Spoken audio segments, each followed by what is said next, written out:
Pero cuando llegó la 19ª noche, ella dijo: he llegado a saber, oh rey afortunado, que el califa juró que no mataría más que al negro, puesto que el joven tenía una disculpa. Después, volviéndose hacia Giafar, le dijo: trae a mi presencia al pérfido negro que ha sido la causa de esta muerte, y si no puedes dar con él, perecerás en su lugar. Y Giafar salió llorando y diciéndose: ¿dónde lo podré hallar para traerlo a su presencia? Si es extraordinario que no se rompa un cántaro al caer, no lo ha sido menos el que yo haya podido escapar de la muerte. Pero, ¿y ahora? Indudablemente, el que me ha salvado la primera vez, me salvará si quiere la segunda. Así pues, me encerraré en mi casa los 3 días de plazo, porque ¿para qué voy a emprender pesquisas inútiles? Confío en la voluntad del Altísimo. Y en efecto, Giafar no se movió de su casa en los 3 días del plazo, y al cuarto día mandó llamar al cadi, e hizo testamento ante él, y se despidió de sus hijos llorando. Después llegó el enviado del califa para decirle que el sultán seguía dispuesto a matarle si no aparecía el negro, y Giafar lloró más todavía, y sus hijos con él. Después quiso besar por última vez a la más pequeña de sus hijas, que era la preferida entre todas, y la apretó contra su pecho, derramando muchas lágrimas por tener que separarse de ella. Pero al estrecharla contra él, notó algo redondo en el bolsillo de la niña y le preguntó: ¿qué llevas ahí? Y la niña contestó: oh padre, una manzana. Me la ha dado nuestro negro Rián. Hace 4 días que la tengo, pero para que me la diese tuve que pagar a Rián 2 dinares.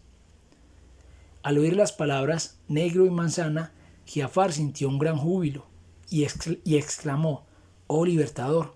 Enseguida mandó llamar al negro Rián, y Rián llegó, y Giafar le dijo: ¿de dónde has sacado esta manzana? Y contestó el negro: oh mi señor, hace 5 días que, andando por la ciudad, entré en una calleja y vi jugar a unos niños, uno de los cuales tenía esa manzana en la mano. Se la quité y le di un golpe, mientras el niño me decía llorando: es de mi madre que está enferma. Se le antojó una manzana y mi padre ha ido a buscarla a Basra, y esa y otras 2 le han costado 3 dinares de oro, y yo he cogido esa para jugar. Y siguió llorando, pero yo, sin hacer caso de sus lágrimas, vine con la manzana a casa y se la he dado por 2 dinares a mi ama más pequeña. Y Giafar se asombró de este relato. Viendo sobrevenir tantas peripecias y la muerte de una mujer por culpa de su negro Rián, por lo tanto, dispuso que lo encerrasen enseguida en un calabozo, y después, muy contento por haberse librado de la muerte, recitó estas 2 estrofas: si tu esclavo tiene la culpa de tus desdichas, ¿por qué no piensas en deshacerte de él? Ignoras que abundan los esclavos y que solo tienes un alma, sin que puedas sustituirla. Pero luego pensó otra cosa y cogió al negro y lo llevó ante el califa, a quien contó la historia.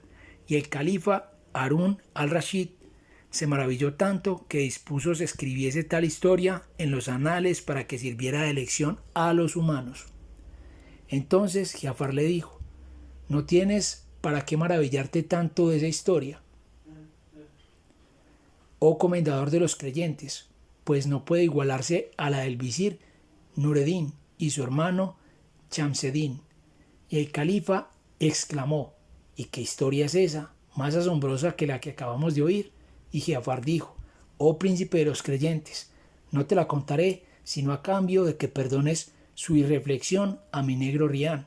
Y el califa respondió: así sea, te hago gracia de su sangre. Historia del visir Nureddin, de su hermano el visir Chamseddin y de Hassan Badreddin.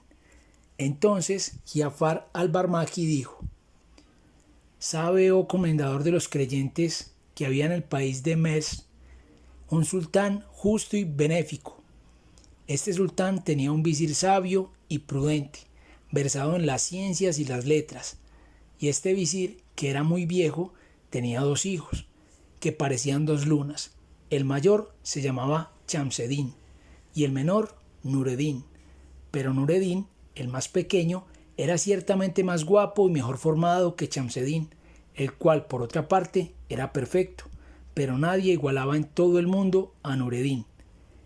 Era tan admirable que en ninguna comarca se ignoraba su hermosura, y muchos viajeros iban a Egipto desde los países más remotos solo por el gusto de contemplar su perfección y las facciones de su rostro.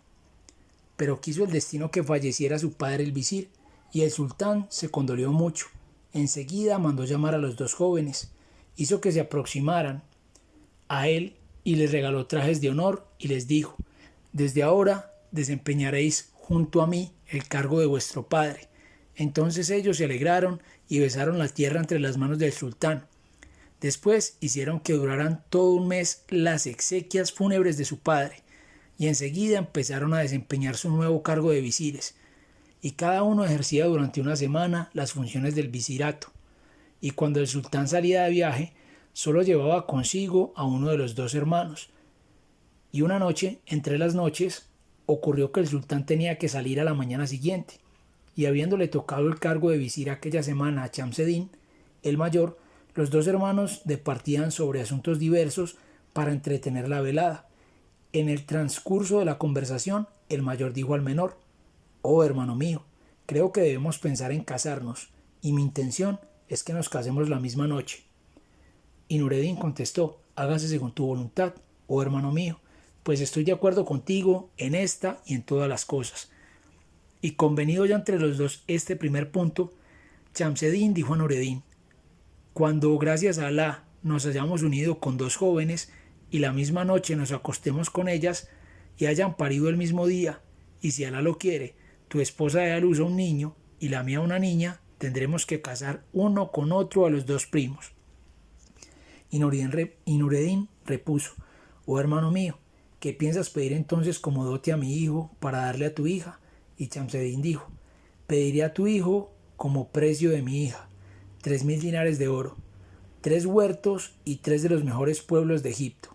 Y realmente esto será bien poca cosa comparado con mi hija, y si tu hijo no quiere aceptar ese contrato, no habrá nada de lo dicho». Al oírlo, respondió Nureddin: «Pero estás soñando. ¿Qué dote quieres pedirle a mi hijo? ¿Has olvidado que somos dos hermanos y hasta dos visires en uno solo? En vez de esas exigencias, deberías ofrecer como presente tu hija a mi hijo, sin pensar en pedirle ninguna dote. Además, ¿no sabes que el varón vale siempre más que la hembra? Y he aquí que el varón es mi hijo, y aún aspiras a que lleve la dote cuando es tu hija quien debería traerla. Obras como aquel comerciante que no quiere vender su mercancía, y para asustar al parroquiano empieza por pedirle 4 veces su precio». Entonces dijo Chamseddin: «Sin duda te figuras que tu hijo es más noble que mi hija, lo cual demuestra que careces en absoluto de razón y sentido común, y sobre todo de agradecimiento, porque al hablar del visirato olvidas que tan altas funciones me las debes a mí solo, y te asocié conmigo fue por lástima únicamente, para que pudieses ayudarme en mi labor. Pero en fin, ya está dicho, puedes creer lo que gustes, porque yo, desde el momento en que pienses así, ya no quiero casar a mi hija con tu hijo, ni aun a peso de oro». Mucho le dolieron estas palabras a Nureddin, que contestó: «Tampoco yo quiero casar a mi hijo con tu hija». Y Chamseddin replicó entonces: «Pues no hay nada para hablar más del asunto, y como mañana tengo que marchar con el sultán, no dispongo de tiempo para que comprendas lo inconveniente de tus palabras, pero después, ya verás, cuando regrese, si Alá lo permite, sucederá lo que ha de suceder». Entonces Nureddin se alejó muy apenado por esta escena y se fue a dormir solo con sus tristes pensamientos. A la mañana siguiente salió de viaje el sultán acompañado del visir Chamseddin y se dirigió hacia la ribera del Nilo. Lo atravesó en barca para llegar a Huésira y desde allí hasta las pirámides. En cuanto a Nureddin, después de haber pasado aquella noche contrariadísimo por el modo de proceder de su hermano, se levantó casi al amanecer, hizo sus abluciones, dijo la primera oración matinal y después se dirigió a su armario, del cual sacó una alforja y la llenó de oro, pensando siempre en las palabras despectivas de Chamseddin y en la humillación sufrida. Y entonces recitó estas estrofas: «Marcha, amigo mío, abandónalo todo y marcha. Otros amigos encontrarás en vez de los que dejas. Marcha, deja la ciudad y arma tu tienda de campaña y vive en ella. Allí y nada más que allí encontrarás las delicias de la vida. En las moradas civilizadas y estables no hay fervor ni hay amistad. créeme, huye de tu patria, arráncate del suelo de tu patria, intérnate en países extranjeros. Escucha, he comprobado que el agua se estanca, se corrompe. Podría liberarse de su podredumbre corriendo nuevamente, pero de otro modo es incurable. He observado también la luna llena y pude averiguar el número de sus ojos de luz, pero si no hubiese seguido sus revoluciones en el espacio, no habría podido conocer los ojos de cada cuarto de luna, los ojos que me miran. Y el león, sería posible cazar el león si no hubiera salido del espeso bosque. Y la flecha mataría a la flecha si no escapara violentamente del arco tenso. Y el oro y la plata no serían polvo vil si no hubiese salido de sus yacimientos. Y el armonioso laúd, ya sabes, solo sería un pedazo de leño si el obrero no lo arrancase de la tierra para darle forma. Cuando acabó de recitar estos versos, mandó a uno de sus esclavos que le ensillase una mula torda, poderosa y rápida para la marcha. Y el esclavo preparó la mejor de todas las mulas. Le puso una silla guarnecida de brocado de oro, con estribos indios y una gualdrapa de terciopelo de Hispán. Y lo hizo tan bien que la mula parecía una recién casada con su traje nuevo y brillante. Después todavía dispuso Nureddin que le echasen encima de todo un tapiz grande de seda y otro más pequeño de raso, terminado lo cual colocó entre los dos tapices la alforja llena de oro y de alhajas. Enseguida dijo a este esclavo y a todos los demás: me voy a dar una vuelta por fuera de la ciudad, hacia la parte de Cali-Ubia, donde pienso pasar 3 noches. Siento una opresión en el pecho y voy a dilatar mis pulmones respirando el aire libre, pero prohíbo a todo el mundo que me siga. Y provisto de víveres para el camino, montó en la mula, se alejó rápidamente, no bien salió del Cairo, anduvo tan ligero que al mediodía llegó a Belbeis, donde se detuvo, bajó de la mula para descansar y dejarla descansar, comió algo, compró en Belbeis cuanto podía necesitar para él y para la mula y reanudó el viaje. 2 días después, precisamente al mediodía, merced al paso de su mula, entró en Jerusalén, la ciudad santa.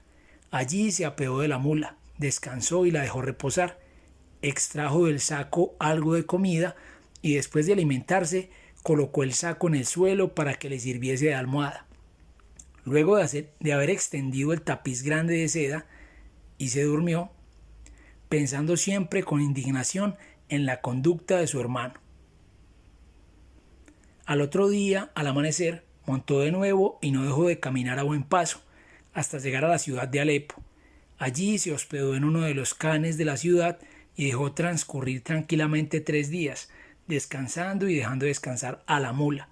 Y cuando hubo respirado bien el aire puro de Alepo, pensó en continuar el viaje. Y al efecto, montó otra vez en la mula, después de haber comprado los maravillosos dulces que se hacen en Alepo, rellenos de piñones y almendras cubiertos de azúcar y que le gustaban mucho desde la niñez. Y dejó que la mula se encaminase por donde quisiese, pues al salir de Alepo ya no sabía a dónde dirigirse, y cabalgó día y noche, hasta que una tarde, después de puesto el sol, se encontró en la ciudad de Basra, pero no sabía que aquella ciudad fuese Basra, y no supo su nombre hasta después de llegado al Khan, donde se lo dijeron. Se apeó entonces de la mula, la descargó de los 2 tapices, de las provisiones y de la alforja, y encargó al portero del Khan que le paseara un poco para que no se enfriase por descansar enseguida. Y cuando a Nureddin él mismo tendió su tapiz y se sentó en el Khan para reposar,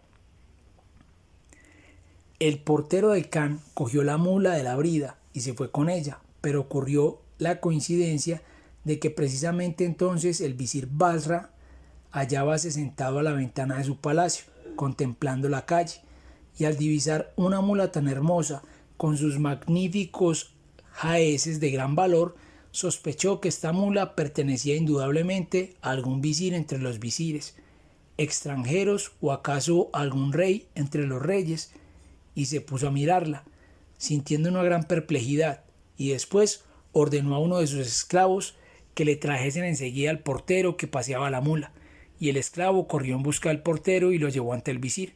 Entonces el portero avanzó un paso y besó la tierra entre las manos del visir, que era un anciano de mucha edad y muy respetable, y el visir dijo al portero: ¿quién es el amo de esta mula y qué posición tiene? El portero contestó: oh mi señor, el amo de esta mula es un joven muy hermoso, lleno de seducciones, ricamente vestido como hijo de algún gran mercader, y todo su aspecto impone el respeto y la admiración. Al oírle, el visir se puso de pie, montó a caballo y, marchando apresuradamente al Khan, entró en el patio. Cuando lo vio Nureddin, corrió a su encuentro y le ayudó a apearse del caballo. Entonces el visir le dirigió el saludo acostumbrado y Nureddin se lo devolvió y lo recibió muy cordialmente. Y el visir se sentó a su lado y le dijo: oh hijo mío, ¿de dónde vienes? ¿Por qué estás en Basra? Y Nureddin contestó: oh mi señor, vengo del Cairo, mi ciudad natal. Mi padre era visir del sultán de Egipto, pero murió al ser llamado a la misericordia de Alá. Después contó toda su historia desde el principio hasta el fin y luego añadió: no he de volver a Egipto hasta después de haber recorrido el mundo, visitando todas las ciudades y todas las comarcas. Y el visir contestó a Nureddin: hijo mío, prescinde de esas ideas de continuo viaje, porque causarás tu perdición. Sabe que el viajar por países extranjeros es la ruina y lo último de lo último. Atiende esta advertencia, pues temo que te perjudiquen los percances de la vida y del tiempo. Después, el visir ordenó a sus esclavos que desencillaran la mula y le quitasen los tapices y las sedas, y se llevó consigo a Nureddin, alojándole en su casa, y lo dejó descansar, luego de haberle proporcionado todo lo que necesitaba.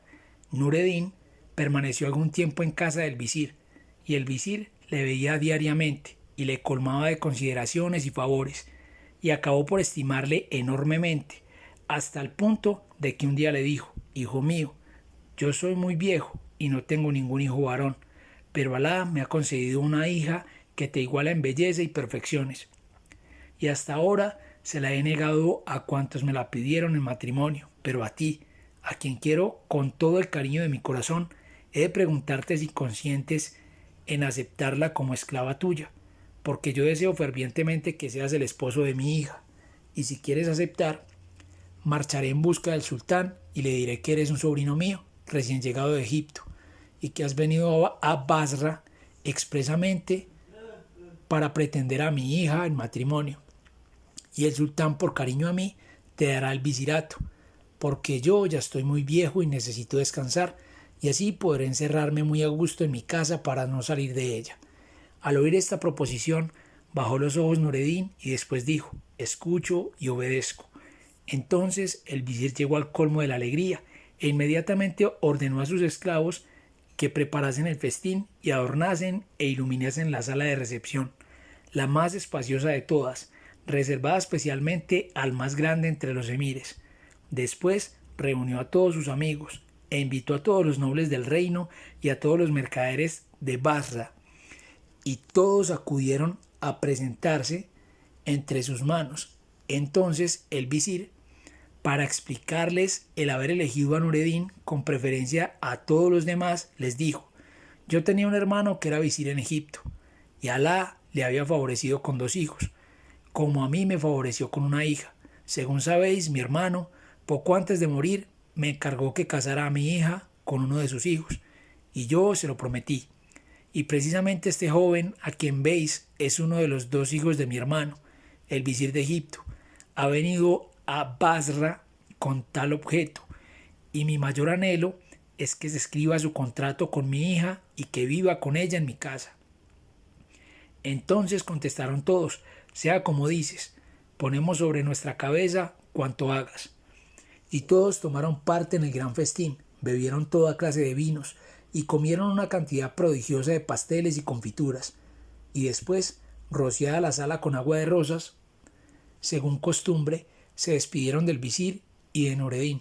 Entonces el visir mandó a sus esclavos a que llevasen a Nureddin al Amán y le diesen un baño, y el visir le regaló uno de sus mejores trajes entre sus trajes, y después le envió toallas, palanganas de cobre, pebeteros y todas las demás cosas necesarias para el baño. Y Nureddin se bañó y salió de la man con su traje nuevo y estaba más hermoso que la luna llena en la más bella de las noches. Y después Nureddin cabalgó en su mula torda, encaminándose hacia el palacio del visir, y al pasar por las calles le admiraban todos, elogiando su hermosura y la obra de Alá, y descendiendo de la mula entró en casa del visir y le besó la mano. Entonces el visir, en este momento de su narración, Sherezada vio aparecer la mañana y se cayó discretamente. Pero cuando llegó la 20ª noche, ella dijo: he llegado a saber, oh rey afortunado, que entonces el visir se levantó, acogiendo con júbilo al hermoso Nureddin y diciéndole: entra, oh hijo mío, en la cámara de tu esposa y sé dichoso, mañana te llevaré a ver al sultán. Y ahora solo me resta implorar de Alá que te conceda todos sus favores y todos sus bienes. Entonces Nureddin besó otra vez la mano del visir, su suegro, y entró en el aposento de la doncella, y sucedió lo que había de suceder. Y esto fue referente a Nureddin. En cuanto a Shamseddin, su hermano, he aquí qué ocurrió. Terminada la expedición que hizo con el sultán de Egipto hacia el lado de las pirámides, regresó inmediatamente a su casa y se inquietó mucho al no encontrar a su hermano Nureddin y preguntó por él a sus esclavos. Que le respondieron: nuestro amo Nureddin, el mismo día que te fuiste con el sultán, montó en una mula enjaezada con gran lujo, como en los días solemnes, y nos dijo: me voy hacia la parte de Cali Ubía. Estaré fuera unos días, pues noto presión en el pecho y necesito aire libre, pero no me siga nadie. Y desde entonces no hemos vuelto a tener noticias suyas. Entonces Shamseddin deploró mucho la ausencia de su hermano y fue aumentando su dolor de día en día, hasta que acabó por convertirse en una aflicción inmensa, y pensaba: seguramente el motivo de que se haya marchado no es otro que aquellas palabras tan duras que le dije la víspera de mi viaje con el sultán. Y esto, y no otra cosa, le ha obligado a huir, pero es preciso que repare la falta cometida contra él y que disponga que lo busquen. Y Shamseddin fue inmediatamente a ver al sultán y le refirió lo que ocurría. Y el sultán mandó escribir mensajes autorizados con su sello y los envió con emisarios de a caballo en todas las direcciones a todos sus lugartenientes de todas las comarcas. Y les decían estos pliegos que Nureddin había desaparecido y que precisaba buscarle fuese donde fuese. Pero transcurrido algún tiempo, todos los correos regresaron sin ninguna noticia, porque ninguno solo había ido a Basra, donde estaba Nureddin. Entonces Shamseddin, lamentándose hasta el límite de las lamentaciones, exclamó: mía es toda la culpa. Todo esto me ocurre por mi poco tacto y mi falta de discreción. Pero como todo tiene su término, Shamseddin acabó por consolarse, y un día pidió el matrimonio a la hija de un gran comerciante del Cairo, hizo su contrato con ella y con ella se casó, y sucedió lo que había de suceder.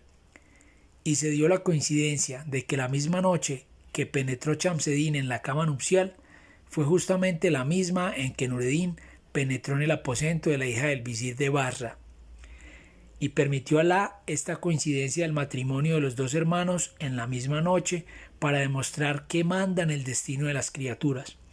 Y todo se verificó, además, según lo habían combinado los dos hermanos antes de su querella, pues las dos esposas quedaron preñadas la misma noche, parieron el mismo día y a la misma hora, y la de Shamseddin, visir de Egipto, parió una niña cuya hermosura no tuvo igual en todo el país, y la de Nureddin de Basra dio a luz un niño tan hermoso que no había otro como él en todo el mundo. Ya lo dijo el poeta: el niño, cuán delicado es, y qué gentil y qué gracioso, beber esta boca hace olvidar las copas llenas y los vasos desbordantes, beber en sus labios, apagar la sed en la frescura de sus mejillas, y mirarse en el manantial de sus ojos es olvidar la púrpura de los vinos, sus aromas, su sabor y toda su embriaguez. Si viniese la misma belleza a compararse con este niño, bajaría humillada la cabeza. Y si le preguntaseis, oh belleza, ¿qué te parece? ¿Viste jamás nada semejante? Ella contestaría, como él verdaderamente ninguno. Al hijo de Nureddin se le llamó Hassan Badreddin a causa de su hermosura. Su nacimiento motivó grandes regocijos públicos y el séptimo día se dieron fiestas y banquetes dignos de príncipes. Terminados los festejos, el visir de Basra fue con Nureddin a ver al sultán. Entonces Nureddin besó la tierra entre las manos del sultán y como estaba dotado de una gran elocuencia y era muy versado en las bellas literarias, le recitó estos versos del poeta. Ante él se inclina y se eclipsa el mayor de los bienhechores, pues ha conquistado el corazón de todos los seres elegidos. Cantó sus obras, aunque no son sus obras, sino cosas tan bellas que debería formarse con ellas un collar que adornara su cuello. Y si besó la plata de tus dedos, es porque no son dedos, sino la llave de todos los beneficios. Tanto gustaron al sultán estos versos que obsequió espléndidamente a Nureddin y a su suegro, el visir, ignorando aún lo del matrimonio y cuando se relacionaba con su existencia, por lo cual preguntó al visir, después de haber felicitado a Nureddin, ¿quién es este joven tan hermoso y tan elocuente? Entonces el visir contó al sultán toda la historia desde el principio al fin y le dijo, este joven es sobrino mío. Y el sultán exclamó, ¿y cómo no había yo oído hablar de él? Y el visir dijo, oh mi soberano y señor, sabe que un hermano mío era visir de Egipto. Al morir dejó 2 hijos, el mayor de los cuales heredó el cargo, y el otro, que es este, ha venido a buscarme, pues prometí y juré a mi hermano que casaría a mi hija con uno de mis sobrinos. Así es que apenas llegó lo casé con mi hija. Este sobrino mío es joven, como ves, y yo ya soy demasiado viejo y estoy sordo y no puedo atender a los negocios del reino. Por eso vengo a pedir a mi soberano el sultán que se digne nombrar a mi sobrino, que es también mi yerno, para el cargo de visir.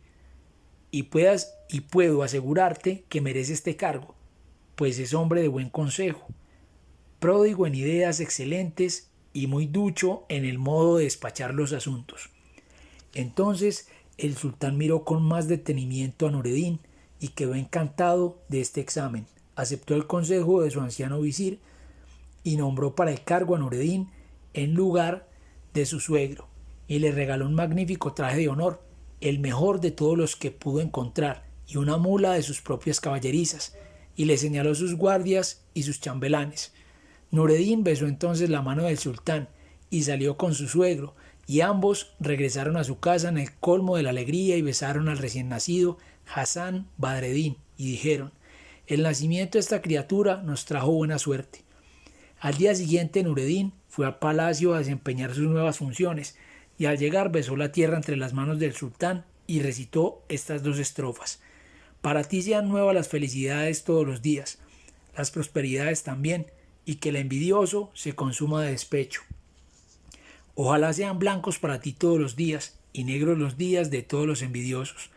Entonces el sultán le permitió que se sentara en el diwan del visirato, y Nureddin se sentó en el diwan del visirato y empezó a desempeñar su cargo, despachando los asuntos pendientes y administrando justicia como si llevara muchos años de visir, y lo hizo tan a conciencia ante el sultán que se maravilló de su inteligencia, de su comprensión para aquellos asuntos y de su admirable manera de administrar justicia, y le distinguió más aún, entrando en gran intimidad con él. Y Nureddin siguió desempeñando a maravilla sus elevadas funciones, pero no por eso olvidó la educación de su hijo Hassan Badreddin, a pesar de todos los asuntos del reino, porque Nureddin era cada día más poderoso y más favorecido del sultán, que aumentó el número de sus chambelanes, servidores, guardias y correos, y llegó a ser tan rico que pudo dedicarse al comercio en gran escala, fletando naves mercantes que recorrían todo el mundo, construyendo molinos y ruedas elevadoras de agua y plantando magníficos huertos y jardines. Y todo esto antes de que su hijo cumpliera los 4 años. Falleció entonces el anciano visir, suegro de Nureddin, y éste le hizo un entierro solemne, al cual asistieron él y todos los grandes del reino. Y desde entonces Nureddin se consagró exclusivamente a la educación de su hijo y lo confió al sabio más versado en leyes religiosas y civiles. Este sabio venerable iba todos los días a dar lecciones de lectura al niño Hassan Badreddin y poco a poco, con método, le inició en la interpretación del Corán, que acabó por aprenderse de memoria, y después el sabio siguió años y años enseñando a su discípulo todos los conocimientos útiles, y Hassan no dejaba de crecer en hermosura, gracia y perfección, como dice el poeta. Este joven es la luna, y como ella resplandece de hermosura, aunque el sol tome el esplendor de sus rayos, de las anémonas de sus mejillas, el rey de la hermosura por su distinción sin igual, y habrá que suponer que prestó su lozanía a las flores y a las praderas. Durante todo aquel tiempo, el joven Hassan Badreddin no abandonó un instante el palacio de su padre Nureddin, pues el sabio le exigía una gran atención a sus lecciones. Pero cuando Hassan cumplió los 15 años y ya no tuvo que aprender nada más del viejo maestro, su padre le llamó, le puso el traje más lujoso que encontró entre los suyos, le hizo que montara en la mejor de sus mulas y se dirigió con él al palacio del sultán.